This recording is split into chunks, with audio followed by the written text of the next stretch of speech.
ಇನ್ನು ಇದೇ ಕಾಲ್ ತುಳಿತದಲ್ಲಿ ಯಾದಗಿರಿ ಮೂಲದ ಶಿವಲಿಂಗ ಸಾವನ್ನಪ್ಪಿದ್ದಾರೆ. ಅವರ ಅಜ್ಜಿ ಕಣ್ಣೀರು ಹಾಕ್ತಾ ಇದ್ದಾರೆ ಮೊಮ್ಮಗನನ್ನ ಕಳೆದುಕೊಂಡು. ಮನೆಯಲ್ಲಿ ಒಬ್ಬಂಟಿಯಾಗಿ ಕಣ್ಣೀರಿಡ್ತಾ ಇದ್ದಾರೆ ಅಜ್ಜಿ. ಮೊಮ್ಮಗನನ್ನ ನೆನಪಿಸಿಕೊಂಡು ಗೋಳಾಡ್ತಾ ಇದ್ದಾರೆ ಅಜ್ಜಿ ಮರೆಮ್ಮ. ಮಗ ಸೊಸೆ ಮೊಮ್ಮಗ ಬೆಂಗಳೂರಿನಲ್ಲಿ ವಾಸವಾಗಿದ್ದಾರೆ. ಬೆಂಗಳೂರಿನಲ್ಲಿ ಗಾರೆ ಕೆಲಸ ಮಾಡಿ ಮಗನನ್ನ ಓದಿಸ್ತಾ ಇದ್ರು. ಹೊನಗೇರ ನಿವಾಸದಲ್ಲಿ ಅಜ್ಜಿ ಒಬ್ಬರೇ ವಾಸವಾಗಿರ್ತಾರೆ. ಮೊಮ್ಮಗನ ಸಾವಿನ ಸುದ್ದಿ ಕೇಳಿ ಅಜ್ಜಿಗೆ ಆಘಾತ ಇದು. ಮೊಮ್ಮಗನನ್ನ ಕಳೆದುಕೊಂಡೆ ಅಂತ ಒಬ್ಬಂಟಿಯಾಗಿ ರೋಧಿಸ್ತಾ ಇದ್ದಾರೆ. ನಮ್ಮ ಪ್ರತಿನಿಧಿ ಇವರನ್ನ ಮಾತನಾಡಿಸಿದ್ದಾರೆ. ಏನ್ ಹೇಳಿದ್ರು ಬನ್ನಿ ನೋಡೋಣ. ಈ ಬಾರಿ IPL RCB ಕಪ್ ಗೆದ್ದಿದೆ. ಇಡೀ ನಾಡಿನಾದ್ಯಂತ ಸಾಕಷ್ಟು ಸಂಭ್ರಮ ಕೂಡ ಮನೆ ಮಾಡಿತ್ತು. ಆದರೆ ಕಪ್ ಗೆದ್ದ ಮಾರನೇ ದಿನವೇ ಇಡೀ ನಾಡಿನಾದ್ಯಂತ ಸೂತಕದ ಛಾಯೆ ಕೂಡ ಈಗ ಆವರಿಸಿರುತ್ತೆ. ಯಾಕಂದರೆ ನಿನ್ನೆ ಬೆಂಗಳೂರಿನಲ್ಲಿ RCB ತಂಡದ ಆಟಗಾರರು ಇಡೀ ಕಪ್ಪಿನ ಜೊತೆ ದೊಡ್ಡ ಪ್ರಮಾಣದಲ್ಲಿ ಸಂಭ್ರಮಾಚರಣೆ ಮಾಡ್ತಿದ್ರು. ಸಾಕಷ್ಟು ಜನ, ಲಕ್ಷಾಂತರ ಜನ ಅಭಿಮಾನಿಗಳು ಈ ಒಂದು ಸಂಭ್ರಮದ ಕ್ಷಣವನ್ನು ಕಣ್ತುಂಬಿಕೊಳ್ಳೋಕೆ ಬಂದಿದ್ದರು. ಆದರೆ ಆ ಸಂದರ್ಭದಲ್ಲೇ ಕಾಲ್ತುಳಿತಕ್ಕೆ ಒಳಗಾಗಿ 11 ಜನ ಅಮಾಯಕರು ಪ್ರಾಣವನ್ನು ಕಳೆದುಕೊಂಡಿದ್ದಾರೆ. ಅದರಲ್ಲೂ ಯಾದಗಿರಿ ಜಿಲ್ಲೆಯ ಒಬ್ಬ ಯುವಕನು ಸಹಿತ ಅದೇ ಒಂದು ಕಾಲ್ತುಳಿತದಲ್ಲಿ ಪ್ರಾಣವನ್ನು ಕಳ್ಕೊಂಡಿದ್ದಾರೆ. ಯಾದಗಿರಿ ತಾಲೂಕಿನ ಏನು ಹೊನಗೇರೆ ಗ್ರಾಮದಲ್ಲಿ ಇದ್ದಿನ ಹೊನಗೇರೆ ಗ್ರಾಮದ ಯುವಕ ಪ್ರಾಣವನ್ನು ಕಳ್ಕೊಂಡಿದ್ದಾರೆ. ಕಳೆದ 10 ವರ್ಷಗಳಿಂದ ಏನು ಬೆಂಗಳೂರಿನಲ್ಲಿ ತಂದೆ ತಾಯಿ ಜೊತೆ ವಾಸವಾದ, ಏನು ತಂದೆ ತಾಯಿ ಕೂಲಿ ಕೆಲಸ ಅಂದರೆ ಗಾರೆ ಕೆಲಸ ಮಾಡ್ಕೊಂಡು ಜೀವನ ಮಾಡ್ತಿದ್ರು.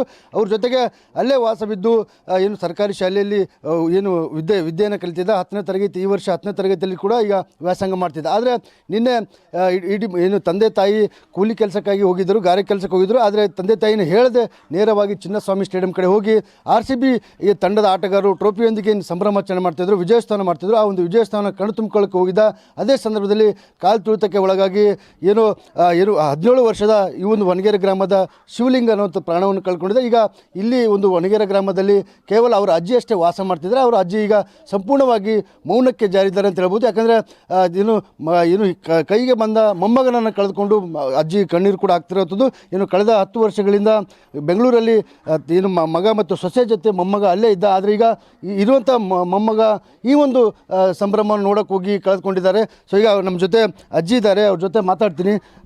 ಅಜ್ಜಿ, ಈಗ ಎಷ್ಟು ವರ್ಷಗಳಿಂದ ನಿಮ್ಮ ಮಗ ಮತ್ತು ಸೊಸೆಯಲ್ಲಿ ಇದ್ರಮ್ಮ? ಏನು ಕೆಲಸ ಮಾಡ್ತಿದ್ರಲ್ಲಿ? ಅವ್ರು ಗಾರೆ ಕೆಲ್ಸಕ್ಕೆ ಹೋಗ್ತಾರೆ ರೀ. ಅವಾಗ ಹುಡುಗ ಶಾಲೆ ಓದ್ತಿದ್ದ, ಶಾಲೆಲ್ದಾಗ ಕೆಲ್ಸಕ್ಕೆ ಹೋಗ್ತಿದ್ದ. ಒಟ್ಟಿಗೆ ಬೇಕಲ್ಲ ಮತ್ತೆ ಊಟ ಮಾಡ್ಲಕ್ಕ ಮತ್ತೆ ಓದ್ತಿದ್ರು ಬರ್ತಿದ್ರು. ಇನ್ನೇ ಕಾಲೇಜಿಗೆ ಹೋಗ್ಯಾನಂತ ಏನೋ ತರ್ಲಕ್ಕ, ಆ ಕಡೆ ಕ್ರಿಕೆಟ್ಗೆ ಹೋಗ್ಯಾನ, ಕೆಲಸ ಆಗ್ಯಾನ. ಅಲ್ಲಿಗ ಎಷ್ಟು ಮಂದಿ ಮೊಮ್ಮಕ್ಕಳು? ಎಷ್ಟು ಮಂದಿ ನಿಮ್ಗೆ? ಈಗ ಸತ್ತದ ಯಾವಾಗ ಗೊತ್ತಾಯ್ತು ನಿನಗೆ? ಒಬ್ಬಾಕಿ ಹೆಣ್ಮಗಳು, ಇಬ್ಬರು ಗಂಡಸು ಮಕ್ಕಳು, ಒಬ್ಬಾಕಿ ಹೆಣ್ಮಗಳು. ದೊಡ್ಡವನಿ. ಇವನೇ ದೊಡ್ಡವ, ಇವನೇ ಸಣ್ಣ. ಇವಾಗ ಸಿಕ್ಕವ, ಸತ್ತವ. ಸಣ್ಣವ ಇವ. ಹೆಣ್ಮಗಳು ದೊಡ್ಡಾಕಿ, ಹೆಣ್ಮಗಳಿಂದ ಒಬ್ಬ ಗಣಸ ಮಗ, ಗಣಸ ಮಗಿಂದ ಇವನೇ ಸತ್ತು. ಏನು ರೀ? 6 ಗಂಟೆಗೆ ಗೊತ್ತಾಯ್ತು ನೋಡ್ರಿ. ಕೈಗೆ ಬಂದು ಮೊಮ್ಮಗ, ಕೈಗೆ ಬಂದು ಮೊಮ್ಮಗ ಮತ್ತೆ ಏನು ಮಾಡ್ತೀರಿ? ಭಾಳ ಐತ್ರಿ. ಏನು ಮಾಡ್ತೀರಿ? ಭಾಳ ತಿಪ್ಪಲ ಐತ್ರಿ. ಮಗ ಹುಚ್ಚಾಗ್ಯಾನ್ರಿ. ಏನು ಮಾಡ್ತೀರಿ? ಅದ್ರಲ್ಲಿಂದ ಮಕ್ಕಳಿಂದ ಬದುಕದಿತ್ತು.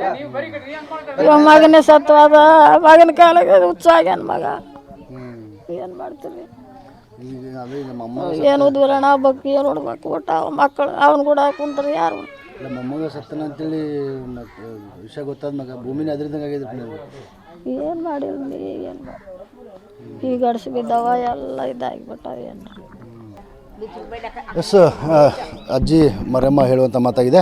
ಏನು ಕಳೆದ 10 ವರ್ಷಗಳಿಂದ ಬೆಂಗಳೂರಿನಲ್ಲಿ ಕೂಲಿ ಕೆಲಸ ಮಾಡಿಕೊಂಡು ಜೀವನ ಸಾಗಿಸ್ತಾಯಿದ್ರು. ಆದರೆ ಮಗ ಮತ್ತು ಸೊಸೆ ನಿನ್ನೆ ಕೂಲಿ ಕೆಲಸಕ್ಕೆ ಹೋದಾಗ ಮೊಮ್ಮಗ RCBಯ ಸಂಭ್ರಮಾಚರಣೆ ವಿಜಯೋತ್ಸವನ ನೋಡೋಕೆ ಹೋಗಿ ಈಗ ಪ್ರಾಣವನ್ನು ಕಳ್ಕೊಂಡಿದೆ. ಈಗ ನಮಗೆ ಒಂದು ರೀತಿ ಆಕಾಶನೇ ಕಳಚಿ ಬಿದ್ದಂತಾಗಿದೆ ಅನ್ನೋಂಥ ಮಾತನ್ನು ಹೇಳ್ತಿದ್ದಾರೆ. ಕ್ಯಾಮ್ರಾಮನ್ ಶಿವಶಂಕರ್ ಜೊತೆ ಅಮೀನ್, TV9 ಯಾದಗಿರಿ.